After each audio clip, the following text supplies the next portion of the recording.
Sa ikawalong araw ng kampanya, sumama kay Senator Grace Poe ang kanyang inang si Susan Roses. Dinipensahan din ng aktres ang kanyang apo na binabatikos ngayon dahil sa pagbili ng mamahaling sapatos. May report si Mariz Umali. Sa kauna-unahang pagkakataon, sumama si Susan Roses sa kampanya ng kanyang anak na si Senador Grace Poe sa Iloilo kung saan siya natagpuan. Nag-ikot siya sa La Paz Public Market at Iloilo Central Market para ikampanya ang anak at ang Team Galing at Puso. Muli niyang dinipensahan ang citizenship ng anak at pinabulaanan ng mga sabi-sabi na ang senadora ay anak ng kanyang kapatid na si Rosemary Sonora kay dating Pangulong Ferdinand Marcos. Bakit ko ipagkakaila kung totoo? Kasama ko ang kapatid ko, araw at gabi, nung mga panahon na yon, hindi ko siya nakitang nagdadalang tao. That was 1968, the year I got married. Later, she herself got married. During that time, Rosemary, my sister, was very busy doing television, and she was very visible. Never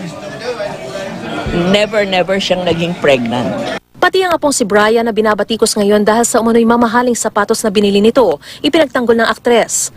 Bigyan natin sila ng pagkakataon. Lahat tayo nagkakamali. Pag merong mali, sinasabi natin. Pero binibigyan din natin ng pagkakataon na magpaliwanag. Nauna rito ay nagsorry na si Brian sa mga na-offend daw sa kanyang post tungkol sa naturang sapatos. Sinabi rin niyang hindi ganon kamahal ang bili niya rito. Online daw niya ito nabili sa halagang 10,000 piso gamit ang kanyang ipon at hindi mula sa pondo ng gobyerno. Nang mag-ikot naman si Poe at Escudero sa Carles at Barotac Viejo Market at sa mga estudyante sa University of Iloilo, tinugunan ng senadora ang hamon ng katunggaling si Mar Rojas. Natanungin ng ibang mga kandidato kung kanino galing ang mga eroplano at ano ang ipinambabayad sa mga ito sa pangangampanya ng mga tumatakbo. May mga iba na nirerentahan namin yung aming sinasakyan. May mga iba na nagpapahiram ng mga kaibigan. Iba't ibang kumpanya, iba't ibang mga individual.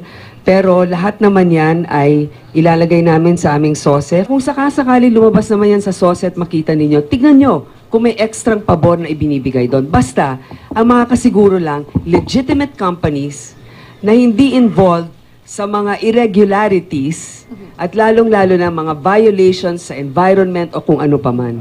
Makilang beses na rin dumadalaw sa Iloilo sa Senador Grace Poe kahit pa bago ang opisyal na simula ng kampanya.